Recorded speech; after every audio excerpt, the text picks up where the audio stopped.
Hey, everybody. Good to see you. Hi. We're going to get started in just a few minutes here, but while we're waiting for people to join and for everyone to get settled, we'd love for you to chat us your name, your company name, and then tell us one word that at the end of 2021, you'd love to use to be able to describe the year. So for example, my name is Rachel. I'm with the Small Giants community. And when I'm looking back at the end of 2021, I hope I can say that the year was calm. So tell us in the chat, what about you? Give us one word there as we're getting settled.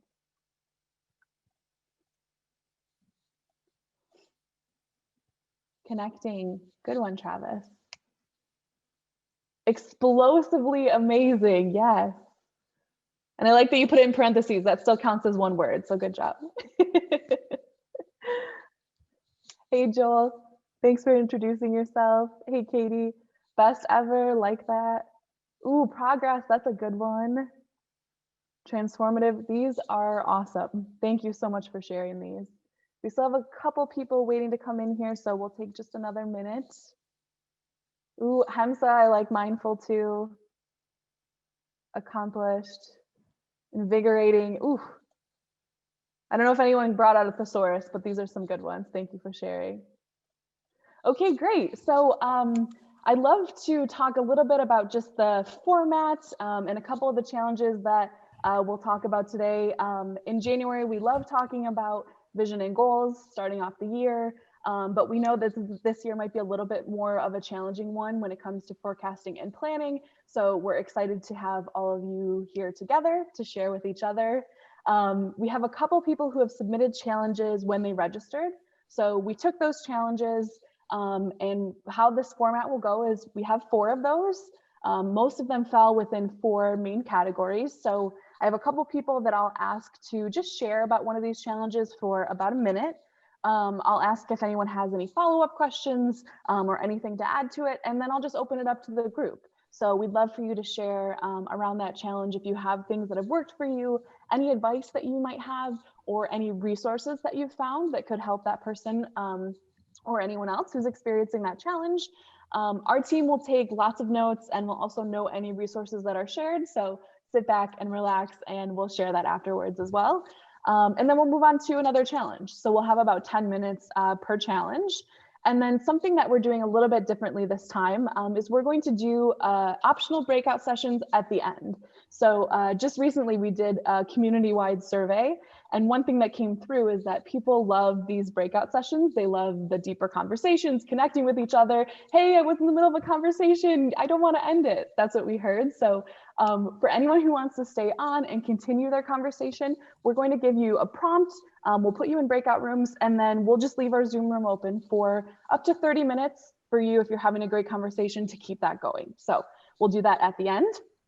Let's see, so let's look at now the 4 main categories that the challenges around this topic of setting a vision and setting goals. Here are the 4 main topics that we heard. So how to keep your mission or your purpose top of mind in goal setting, how to create a line of sight for employees between their goals and company goals, how to help employees achieve personal goals, not just business goals, and how to set goals in uncertain times.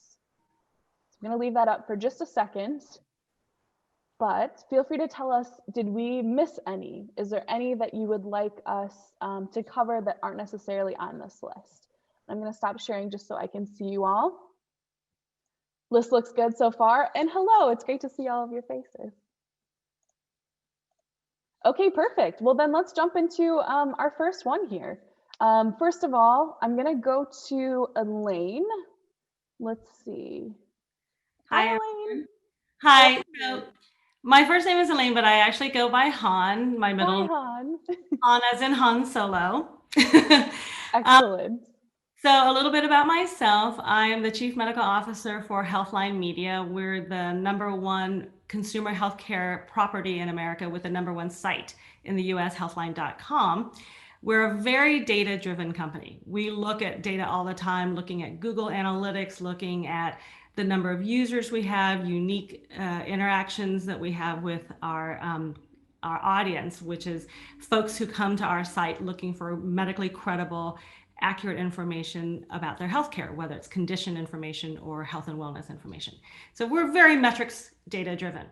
And so for my team as a medical team, we very much see ourselves as mission driven people. We're the stewards of healthcare who really care about not only the customers who would have been our patients in healthcare, but then our providers too who are trying to deliver healthcare. So my question is, how do you take goal setting and the act of annual goal setting and still use that to help drive mission? And especially in an organization that's very data driven, and we work with OKRs, which is also very data driven. How do you do that to drive mission? That's a great question. Before I open it up to resources or ideas, does anyone have any questions for Han? Anything that they want to clarify before we dig in? And I can look for raised hands physically or Zoom raised hands, and then also feel free to unmute yourself and jump in. Okay, good so far. So we're going to help Han with figuring out, in a very data-driven team and industry, how do you also make sure that you're weaving your purpose, your mission through those goals? And someone that specifically we thought might be able to answer this is Travis Slisher. Travis, do you want to jump in and share any thoughts that you have? Sure. Han, thanks for the question. I think that's such an important question to ask ourselves, so that way we can be thinking about how our work isn't just affecting our long-term customers, but also our people inside of our organization, how to motivate them. And so when I look at this question, I think about how people are our engine that drives our data, whatever your product is. And really the profit is the oil that keeps that engine running. Without that, then we seize up and we cease to exist. But the people are certainly that most important component. And so when setting those goals and trying to be mission oriented and not profit oriented, I think about what motivates people to do their jobs. And so in this situation, you guys are so profit driven, it can seem like I'm sure that you can get bogged down in the process and, hey, we've got to get this data. That's what we're here to achieve, is this data, so we can provide our customers the information. But at the end of that data is people and how you are affecting their lives and changing their lives. And I think everyone wakes up every day wanting to make a difference in their role. And making a difference may not just be turning in the annual report or achieving a profit goal. It's probably about how we've impacted the lives of the people in our community and beyond. And that community may be worldwide in your case. And so I think one of the powerful things to make sure people are thinking about those goals, not just at your goal setting session, but every single day, is showing them how their work matters. Talking to your end user and saying, this data made an impact in this way, and our people get to tell that story. And so I'm just going to provide an example of what we do in our industry. And it's a little bit more practical because we're a plumbing and heating industry. And so I tell our team all the time, we make intangible ideas, blueprints, reality by providing a school or a hospital, things of that nature. So it's a little bit easier than data, but we go and we interview a lot of those end users and say, how did this project impact your life? What did it do for you? And so I think that the same powerful message can be conveyed to your team, saying, this data was derived and shared in a way that helped this person find the treatment that they needed. And so reinforcing that in every single opportunity, that way it feels real to the team members, is critical in my mind, and not just a mission that's up on the wall or things of that nature. But if you prioritize it and you have those conversations often, quarterly, monthly, whatever you may do, when you come back to have that mission conversation at the goal setting, it's front of mind and not just that metric that you may need to meet to fill one more data point. So that's what comes to mind for me. I hope that's helpful, but it always comes down to the person at the end of our product, is what I try to tell our team consistently. That's great, Travis. Thank you. Our friends at the Great Game of Business, we know sometimes say that numbers are just stories about people. So it sounds like pulling those stories out might help make that connection. What other advice do we have for Han?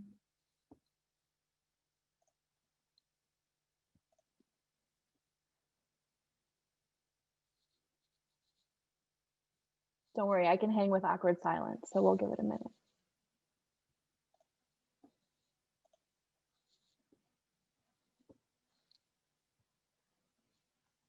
if you need music or anything, I'm happy to whistle. Just let me know.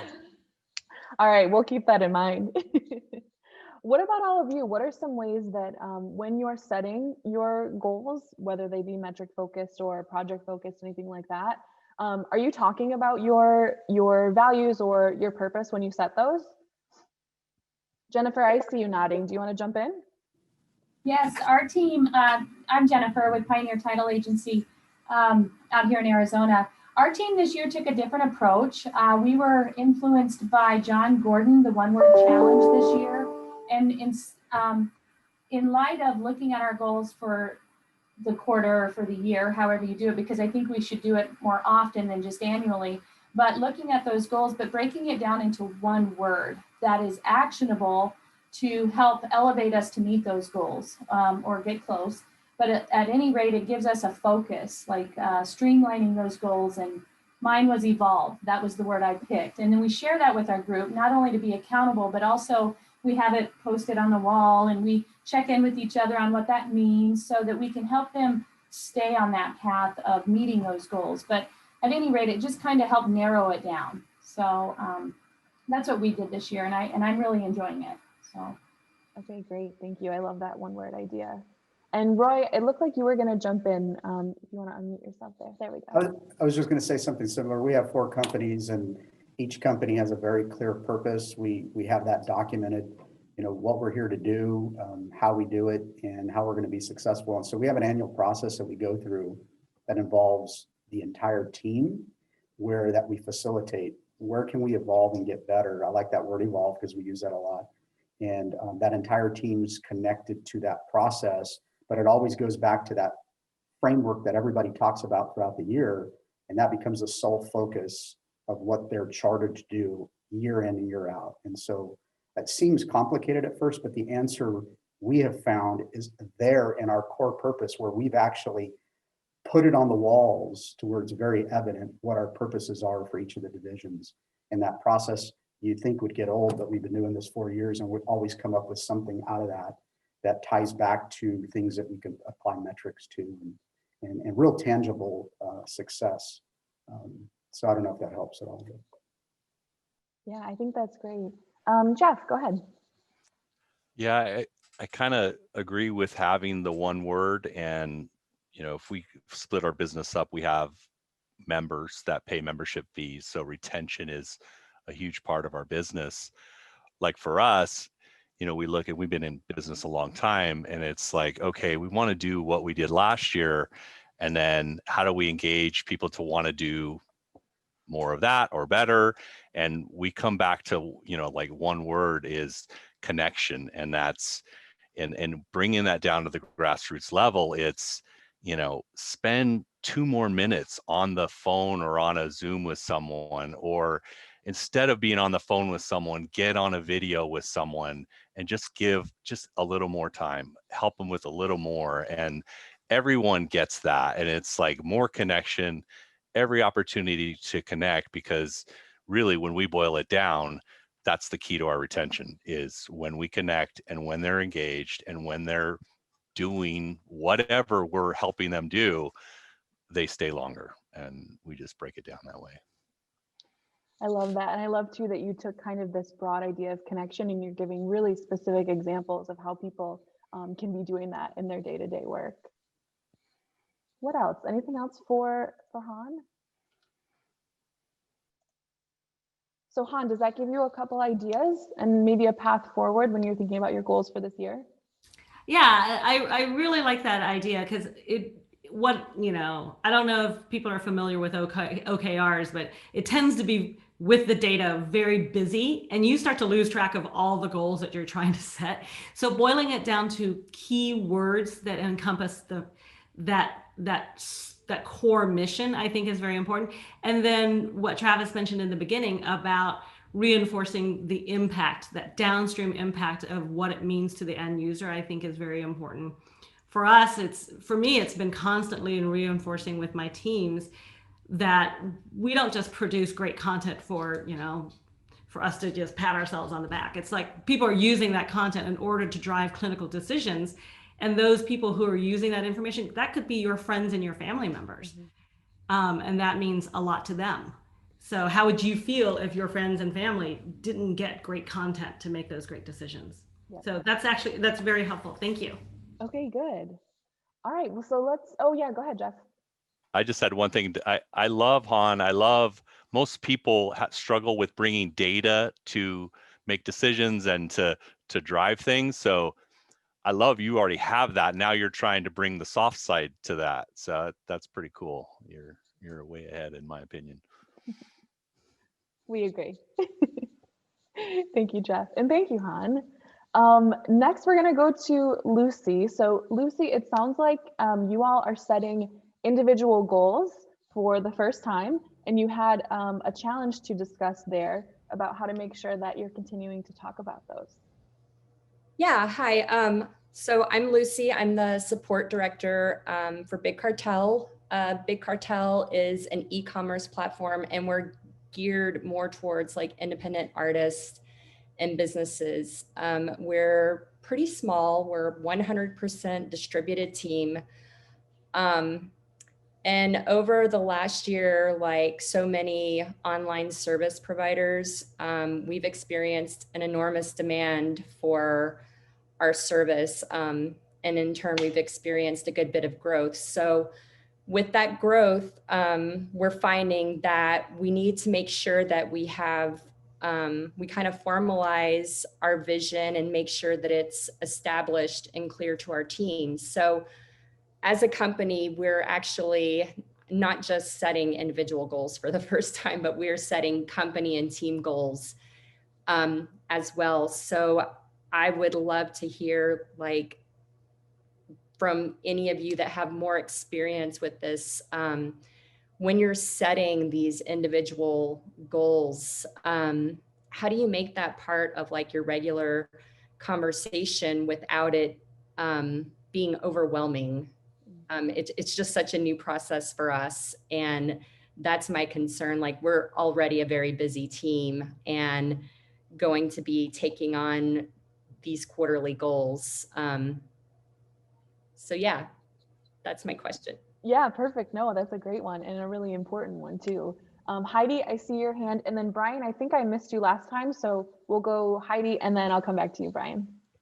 Thanks. I was doing this with my team last year where we were really trying to make individual and team goals. And one of the things where I failed in the past is we were trying to do too many, like someone else said, but also we didn't set the metrics and like the true metric goal in advance. And I'm in marketing. I lead a team of marketing for a manufacturing company. And so sometimes branding is hard to set a metric to, but other things are a little bit easier. Like we just said, we wanted to do 3 blog posts or 10 tweets, or, you know, there's like different ways that you can break down your goals, but just do like, make them really focused. Don't do more than maybe 3 metrics per each individual thing. And then we made sure we put it, like we had an automation, we use Basecamp.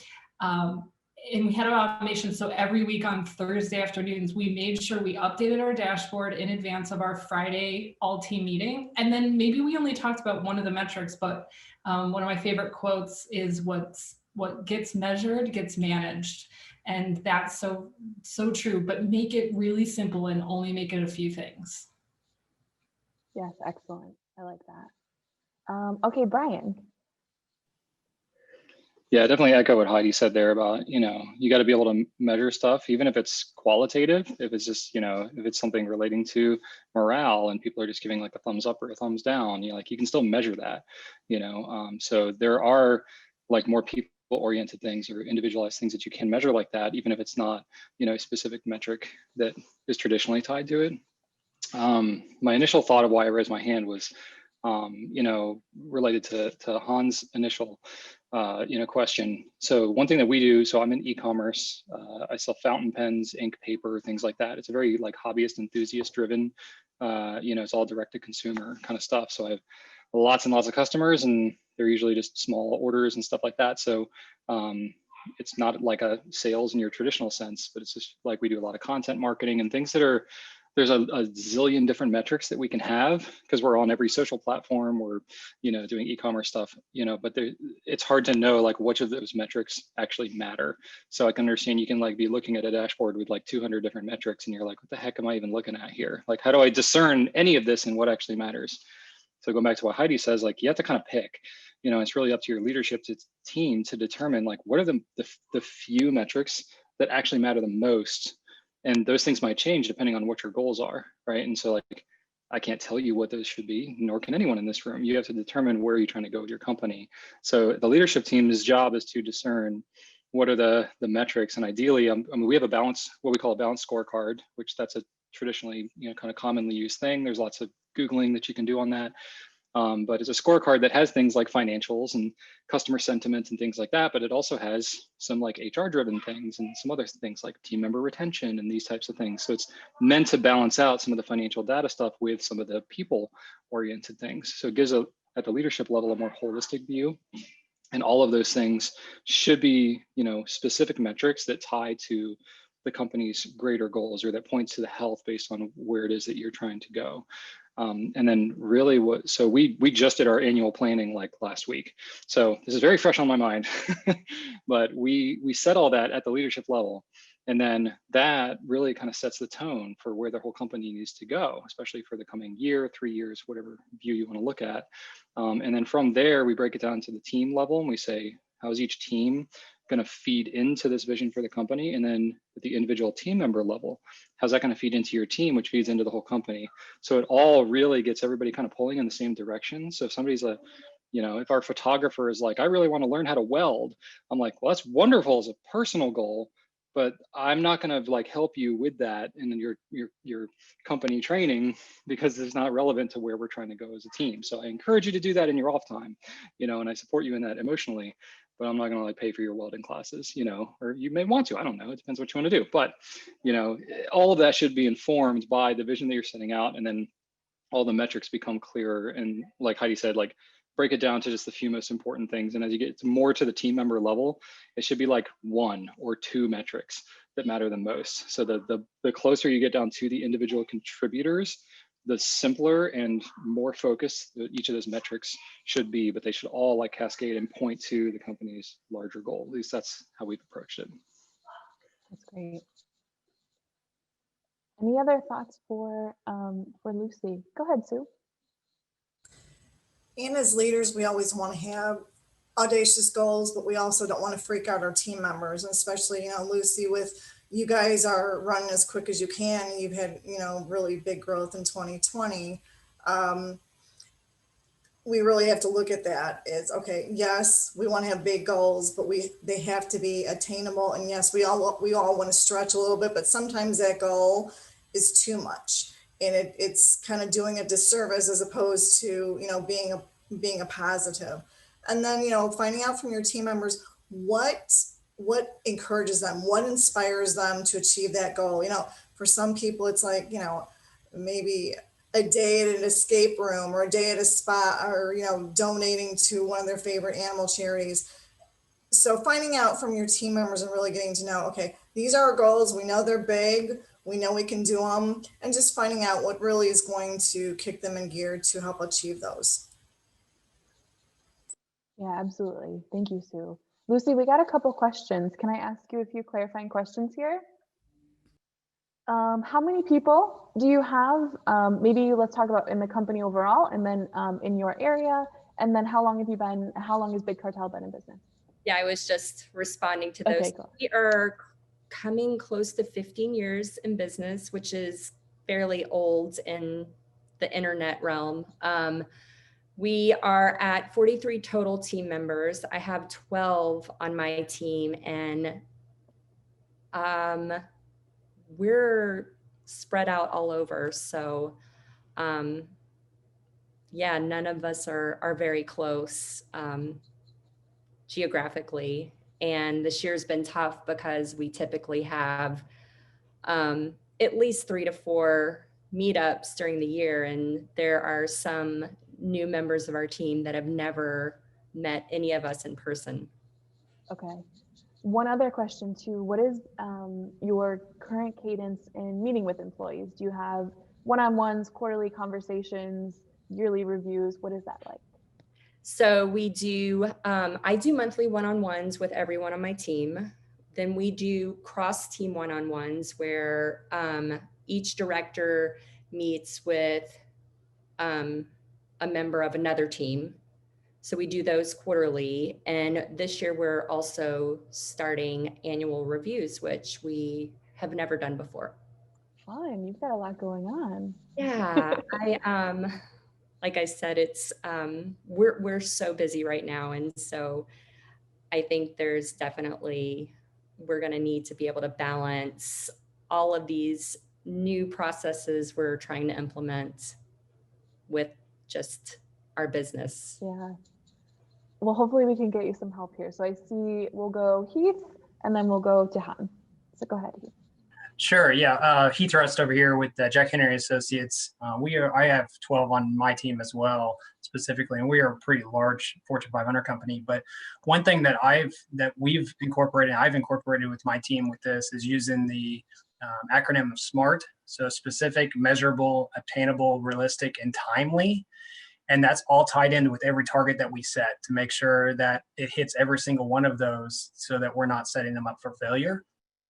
And I try to do at least 3, depends on the role and depends on their title and what their duties are. But one thing that I do throughout the years, we do mid-year check-ins and just kind of follow up on outside of just the monthly one-on-ones where we bring those in. And I leave that kind of open to the engineers that are on my team to bring up. They have discussions they want to talk about if they're working on a target and they just don't feel like maybe there's been a curveball or something, some direction's gone the opposite direction that we need to change up some of that target. So that target isn't necessarily set at the beginning of the year and then it's never changed. It can be flexible based upon the discussions I'll have with the team if it makes sense. Now, if it's just they just don't want to do that target and it's working towards a mission or a departmental goal that we have, I let them know that more than likely it may not change if that's the case. Now, if it's something that's going to be unrealistic to obtain by the end of the fiscal year or the time period that you have set for that, then we need to look at possibly changing that and come up with a better plan. One of the other things that I do with setting targets is I typically put at least one target on them to come up with. And that's for them to set, hey, this is our mission, this is our goal, this is what we're trying to achieve for this fiscal year. I want you to have some credibility in setting some of these targets, and it's not just me force feeding you to do this based upon the strengths that you have, right? And so getting them kind of engaged with that a little bit more, and then just following up monthly, mid-year, and just keeping that open communication to make sure that they feel comfortable coming and talk to you if there's things that they have with those targets. So I would just add that. So the SMART analogy, the SMART acronyms helped out a lot from setting those specifically because we can say, okay, this is the target that we have that meets all these categories. Yeah, excellent. One thing too that just came in the chat, I was wondering if someone was going to mention using a tool called EOS from a book called Traction. So it's this idea that we were talking about where it starts at the high level and then it trickles down in every part of the organization. So check that out in the chat. That's something to look into as well. We're going to go to Han and then we're going to go to Dave. Hi. So I'm not sure about this, and Lucy, you can validate or respond, but it sounds like with a lot of teams like your team, where there's a lot of people wearing multiple different hats, potentially cross-covering each other, where there's a lot of goals that are going around, it may be a little bit overwhelming when everyone feels like everyone's responsible for a lot of these large team goals. I have a sub team underneath my team with skip levels who were about to fall into that same kind of situation where they had a lot of team goals. It was quite overwhelming to take a look at. And the thing that I asked my manager to take a look at was whether or not some of these teams could be subdivided with an accountable person for each one of these goals. Yes, they are team goals, but instead of having 4 people accountable to 20 team goals, could you subdivide it and have accountable leaders within your team who subdivided those so that each person knew exactly what they were responsible for in addition to their own personal goals, which one of those team goals they were really taking leadership on versus everybody being accountable to every team goal. And that might make it more manageable, and it actually makes it a little bit more empowering for them too, because they know that yes, we all wear multiple hats and we all cover each other, but this is really what people are, my team is looking to me to make sure we get done. Yeah, great way to help people, give people an opportunity to step up into that too. Okay, Dave. I think part of your question was, how do you interweave conversations about goals into all the other stuff that you're talking about too? And given the size of the team, the size of the company, I would think a weekly, either half hour or hour, and setting aside that time to kind of check in on what's happening. And for me, the more important thing from an annual and quarterly priorities perspective is changing the agenda once a month, the first Thursday, whatever it is, the first week, second week, changing the agenda so that it's a different agenda for a monthly check-in, and then changing the agenda quarterly so that it's a quarterly. And you can even scale that so that the weekly is a half hour. I actually like weeklies to be an hour, and the first half hour is a check-in, that's triage, and then the second half hour is allocated to talk about stuff that was triaged in the first half hour. But then, so then you have monthly, you just kind of change that agenda to more of a check-in on your key goals. And then quarterly, you could take that same time and extend it to 2 hours, and now you're kind of having a bigger conversation. Something around that area. I actually find that it's really hard to interweave strategy with tactics and strategy with operations, and you have to create a separate environment for that, or you just get tactical conversations repeatedly about strategic things, and you don't create the space that you need to bring your team to a separate strategic thinking, which oftentimes is at odds with tactical operational issues that they're dealing with every day. Yeah, that's great. Thank you, Dave. I like that separation of those. Anybody else? I see some nods from you, Lucy, so that's good. Do you feel like you have a couple ideas to help?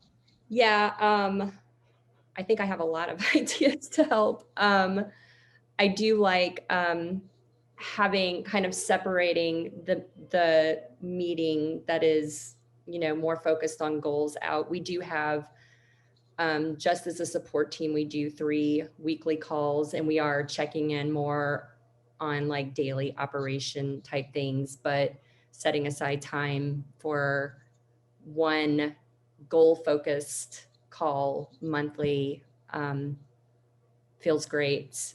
And then, yeah, I think just keeping our goals moderate is also where I was kind of leaning.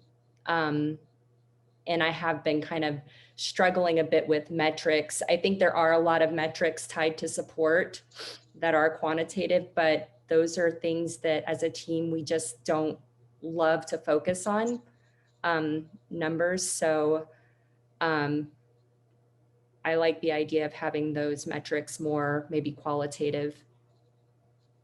But yeah, this has been great. Okay, good. Good. And thank you all for chiming in. I'm just looking to make sure I didn't miss anybody. Okay, so then now let's move to this idea of how to support employees in their personal goals. And I love that I just saw a couple passing chats. It looks like this is on everyone's mind. So I'm glad. For this one, I'm going to go to Roy. And Roy, you mentioned when you registered that you recently created a program to help employees with this. So tell us a little bit about what prompted you to start this program, a little bit about it, and then we'll open it up for some more ideas. So we have 4 companies, as I mentioned before, and each company, which I refer to as a division sometimes, has a plan that they create, and we've been implementing these individual training plans for all of us support team members for about 3-4 years. And so each support team member has a goal, 4 goals for the year that they create. It can come from something they want to get better in their job, or the operational plan for their division that they work for. They take something and spearhead that. And I think somebody mentioned that here earlier. Creates buy-in, they're creating the plan and also implementing it. So we've been doing this for a long time, and I feel like we've been building on it, getting pretty good at it. But we wanted to add this element of how do we add more balance? Everything's driven for work, which is great, but people are so much more than what they are here at work, right? And so how can we implement this ongoing evolution and open the door for people to do more than just what they do here at work and apply these principles that we practice? So one of the frameworks we operate on under here in our company is 7 Habits of Highly Effective People. And so at our strategic plan, which was in March, right before COVID last year, which is a whole different story, right? I presented this idea to the leadership team of allowing for a personal goal for us as leaders that ties back to 7 Habits of Highly Effective People. And so I shared kind of my experience over the last 10 years of applying some of the principles, whether it's habit 1, be proactive, and the impact that's had it in my life, and just went through this exercise with the leadership team where everybody connected something to where, wow, if I took habit 4 or 3 or whatever relationships, I could do something with that and build on that in my personal life, and it would have a huge impact for me. And so we went through this scenario and said, there's something here. We just don't know quite what it is, but we do know what we want to do. We want to open that door, have it be a choice, not mandated. We don't want to solve anybody's issues. We don't want to dictate that these are goals that have an end in mind for us. It's about the person individually. And it's more important to have a process behind this thought.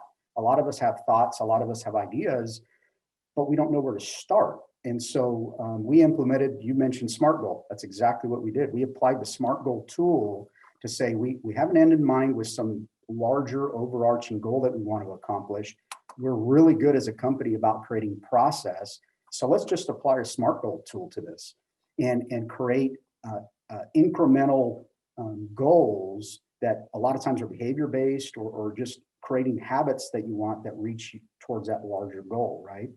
And so we did that. We already have a forum where we meet with our support team every 2 weeks. Leadership goes over their training plans. And so we already had the setup. We just had a new element. So what I did, and hopefully I'm not taking too much time, is I went in, I facilitate all the planning sessions for the divisions, shared my experience, opened the door up. We had about 50% of the employee base want to take this journey. And so it's been very interesting. I've had about 6 months of experience now opening the door to where we applied the SMART goal concept and just process, asking questions, helping the individual create what that goal was and then how to break that down into smaller goals. And we had some amazing stories. I mean, you have your traditional people that, I want to lose weight. Okay, well, is it really the weight you want to lose, or is it the habits you want to create through eating better, through creating exercise and things like that? I had one person who lost 50 pounds. Great. It wasn't just the idea of the weight loss, it was helping them create SMART goals and keep working at the SMART goals to where he had the right behavior to lose the 50 pounds. I had another person, and this one was really interesting, that he has 5 children. Him and his wife have 5 children. They, as you can imagine, pretty chaotic household, right? And he found that there was one of the 5 children that he spent time with, and he wanted to spend time with all of them. He just didn't have a connection with them. So literally applying the SMART goal tool, he 6 months later it's completely different dynamics. Not only is he found connection with every one of those children, the influence he's had, his wife's now doing one-on-one time. It wasn't part of the plan, right? He could only focus on what he could control. His wife's doing it, and then his children are also doing that amongst themselves. So we've had some kind of earth-shattering results, in my opinion, from somebody having an idea or a thought and building on that and realizing and gaining confidence that just by spending a little time and energy on breaking down and narrowing that thought into tangible action, it's amazing what they're getting. And I don't want to take up any more time, but this is so new for us. And it was a weird idea. I'm a very private person. It was very hard to even go down this path, but we've seen the amazing connection, and absolutely ties into the totality of people's lives. It ties into happier employees. One of the things I found very, very interesting as we've taken this journey, and this is through people sharing this with me, is that most people don't have these types of conversations, and even with their closest friends and family. And I found that shocking because we're an organization that's very much built on evolving, and we have processes where people are involved in planning, okay, goals and reaching them, that I was shocked that it doesn't appear that either people don't know how to do that or they just don't think that deeply. And so I have a lot of stories that have already come out. It's been an amazing journey for us. We're trying to build something that's sustainable and process driven. So it's not based on how effective the leader is, which sounds weird. And so that's what I'm here for. Is I'd love to hear anybody else who has ideas or has done something that helps us build on what I feel is going to be very significant change for our organization. I love I don't know if that helps, but there you go. Sorry, I talked a lot. No, that's great. Those are great stories. And what a beautiful environment too, where people are really breaking down that barrier between work and life, if you will, and really being their full human in every part of it. So I'd love to, what Roy said, just open it up and hear what some people do to support their employees personally. To kick it off, I would love to go to Connie from Image One, because I know Image One has a really cool system around this. So Connie, can you tell us a little bit more about Image One's vision and goal system? For sure. It is my favorite thing about Image One. So if that tells you anything, I'm like super passionate about this topic. And what I'm about to describe, what we do at Image One, you're going to hear a lot of crossover with what Roy just described too. So Roy, hopefully this will fit in really nicely with what you guys have already started doing. But once a year, every team member at Image One has to complete, I say has to, highly encouraged to complete a vision and goals document, which, prompts the team member to look out 10 years. And they start by filling out a narrative of what they want their life to look like in 10 years. So it's very abstract. You kind of just brain dump and describe what you want your life to look like in 10 years. Then you take that narrative and you pull out the bullet point action items. So the things that must be true in 10 years for that narrative to become a reality. Then you break that down even further to it's either a 5 or a 3-year vision. I think it's 3 years. So then for those 10-year action items to be true, what do I need to accomplish in the next 3 years? And then break that down once more to what must you complete this year to be on track for that 10-year vision. And that vision, by the way, covers everything from professional to personal, including health, financial, whatever it might be. So it covers the whole gambit. And so what we do as well, what I do with my manager is I take those 1-year goals and I break that down one more time into quarterly rocks. So referencing back to the EOS entrepreneurial operating system. And then those quarterly rocks, I review those with my manager every single week in our one-on-one. We start by reviewing my professional quarterly rocks. And then right below that is a section on our personal rocks. We review my personal goals as well as my manager's personal goals. So that way we're kind of sharing in that vulnerability as well. And you don't need to go into detail every week on those personal rocks. Just a quick on track, off track is enough to maintain that accountability. And if it's off track, then the manager, can ask questions as to, okay, well, what can we do to help you get back on track? So in that way, you're also using the cadences and the meeting rhythms that you already have in place. So Lucy, I feel for you, it sounds like it can be overwhelming and it just feels like you're adding and adding and adding to this super busy day that you already have. So whatever you can do to work those into the meeting rhythms that you already have in place is going to be really helpful. That's awesome. Thank you, Connie. And like Jillian said in the chat, we actually have Image One's template that they use that everyone fills out all of their goals, all of their annual story, all of that. So we'll share that as well afterward. So someone else, so what else do you do when it comes to supporting your employees in their personal goals and even just in their personal life and how they want the vision for their personal life to look in the future? Yeah, I see Wendy, I see your hand, go ahead.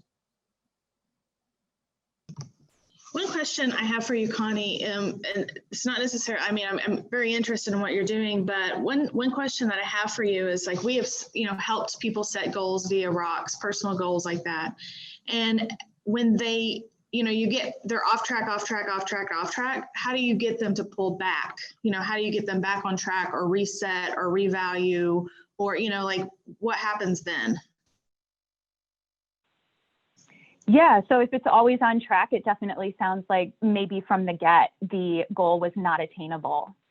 So perhaps that quarterly rock that they're focused on needs to be broken down even further. I mean, I wouldn't be afraid to make it as attainable as it needs to be, because too, even if it's just the smallest crumb of progress, when that employee starts feeling that they're moving towards that goal, however minor that progress might be, it's contagious. It makes them want more. So, you know, if all they hear is off track, off track, off track, that becomes a very negative mindset. And the whole point of setting these goals is to inspire and motivate. So you have to break it down as far as you have to make it attainable. And, you know, using weight loss as an example, maybe you start with something as simple as the habit of, you know what, I want to put a little bit less sugar in my coffee every morning. Okay, you still get to have your coffee, you still get to put sugar in it, but maybe you're doing 1 tablespoon instead of 2. So even something just really, really minor to make them feel that accomplishment, I think is where you have to start, you know, meet them where they're at instead of setting something lofty. That's great. Can I ask a question of Connie? Yeah, absolutely.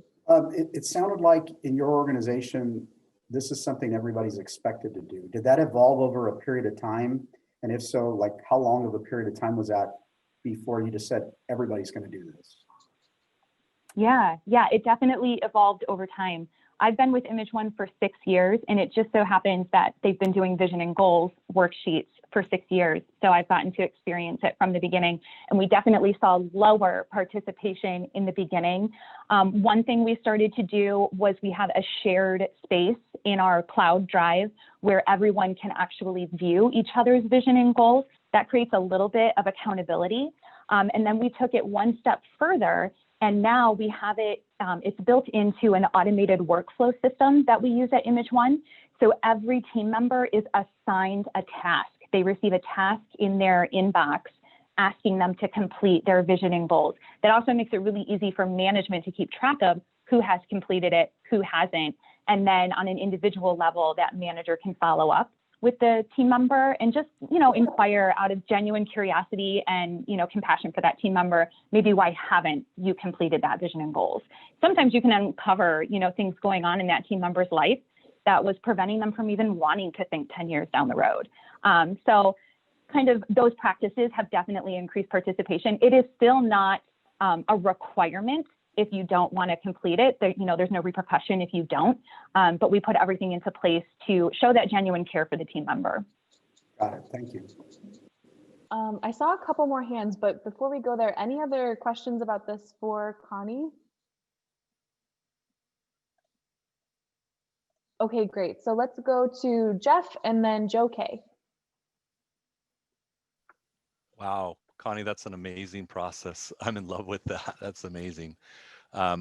We do things a little lighter, and we try to do like little challenges. And the one thing that we do is we just keep changing it up, because what I realize is anything you do over and over again, you know, people start dropping out. Some people like it, some people don't.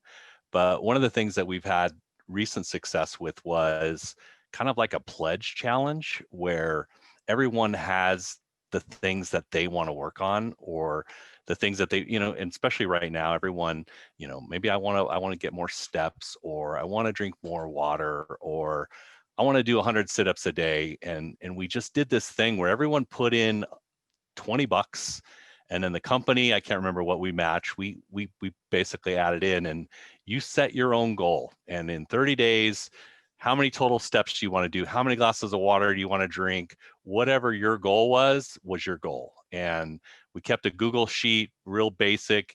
And, you know, we had 3 or 4 different themes, and, you know, it was, you just had to hit your goal. And, you know, because we've done step challenges and some people don't like those and they don't want the competition.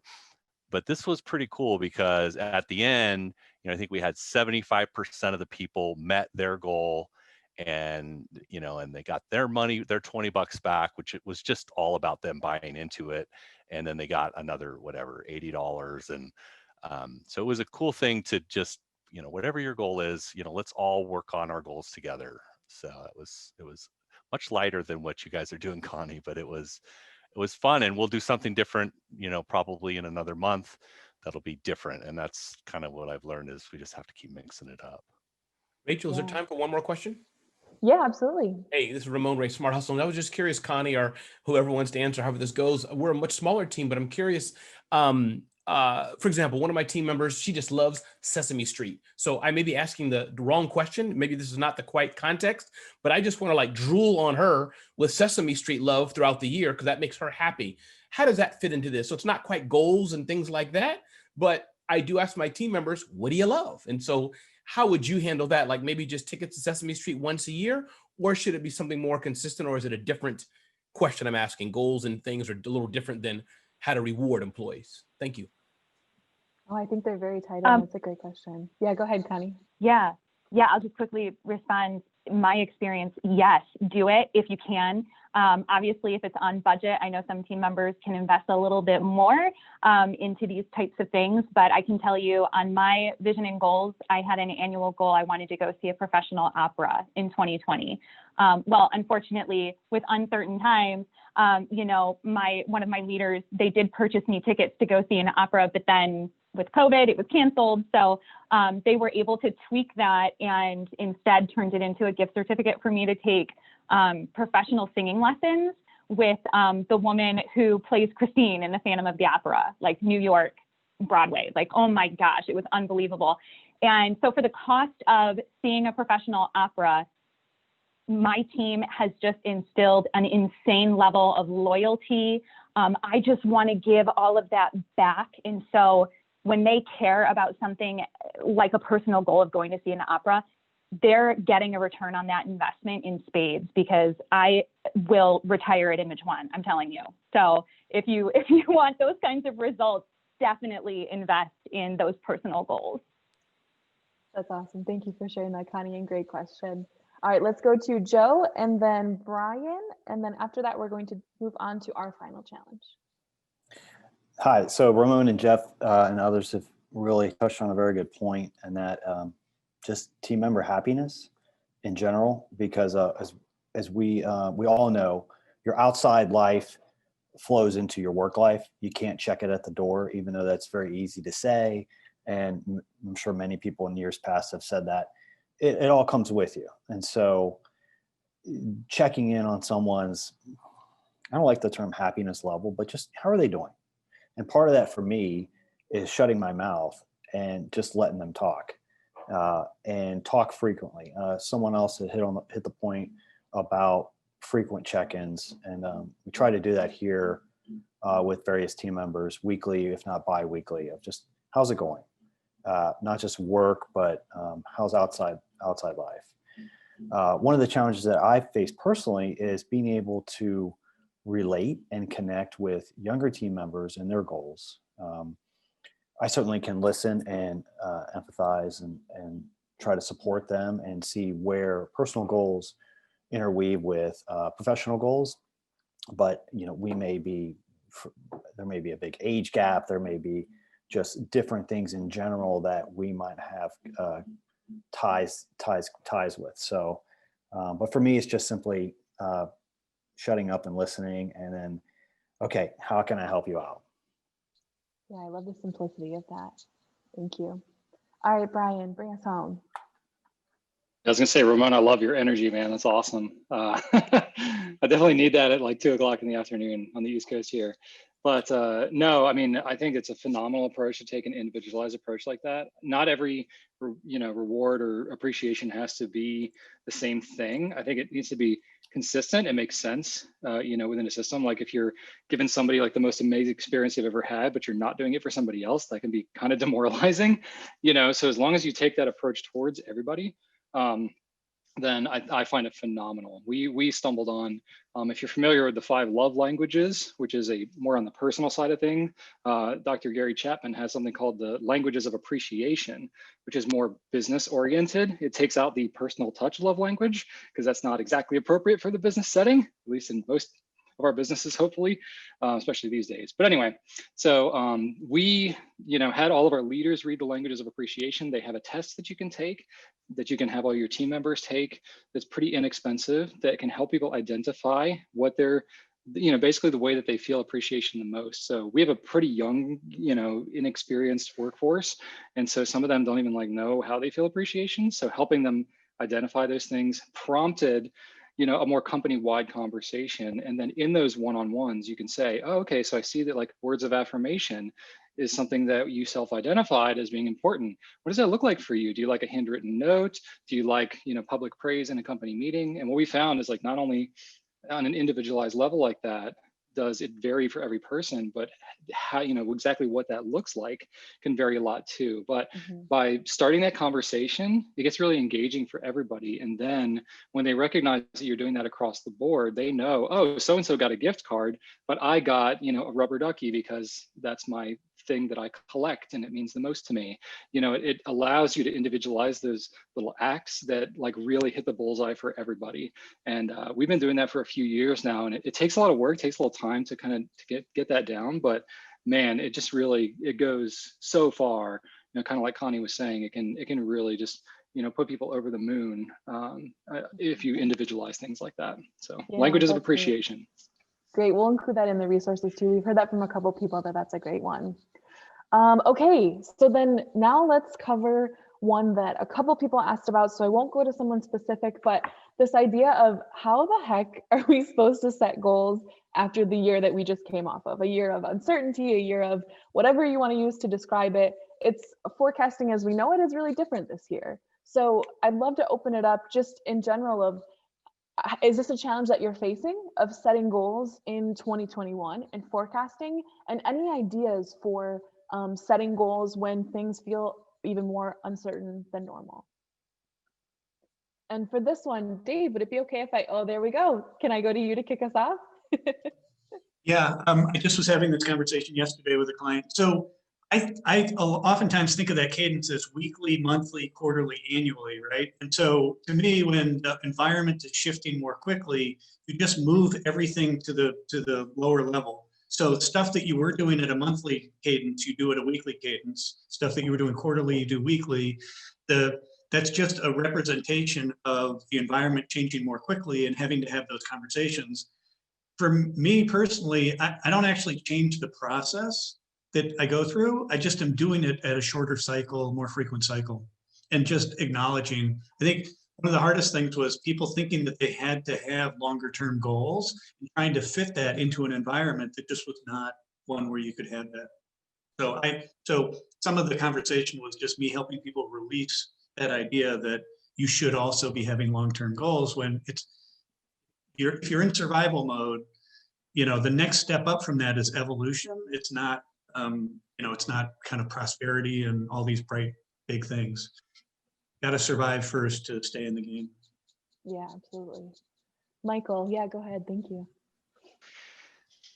Yeah, I think just like to kind of throw on top of that, the fact that maybe a little more philosophical view, a little less tactical, is that all times are uncertain. That's something I've come to realize the last few years.